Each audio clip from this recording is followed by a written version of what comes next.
अस्सलाम वालेकुम। विदिया मस्जिद में मौजूद हूँ और आफ्ताब इकबाल साहब की सारी टीम मेरे साथ है। डॉक्टर साहबा, डॉक्टर अरूबा को आप जानते हैं। डॉक्टर साहब, कैसा लगा आप ये मस्जिद में आके आपको? मुझे बहुत अच्छा लगा। खास तौर पे देखे यहाँ की मुझे अच्छी बात खूबसूरत यही लगती है कि जब मैं अपने कमरे की खिड़की से भी देखती हूँ कि हर गली हर खिड़की में मस्जिद नजर आती है। लेकिन the special thing about this mask is कि ये पूरे यूएई की सबसे पुरानी मस्जिद है और इसकी हिस्ट्री में पढ़ी थी। इसको जो मंसूब किया जा रहा है, जो कार्बन इसका लिया गया उससे, कि ये 1446 की बनी है। यानी एग्जैक्ट हमारी इस्लामिक हिस्ट्री के साथ चल रही है। So this is one great affiliation and the beauty about it. Very good, very good. Naveed भाई, कैसे हैं आप?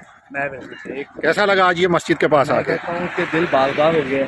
अल्हम्दुलिल्लाह। हिस्टोरिकल चीज देख के बंदे को वैसे ही फील आती कि यार वाकई हमने ये मस्जिद देखी है 600 साल पुरानी। जबरदस्त, और जबरदस्त। बहुत ही खूबसूरत जगह, बहुत ही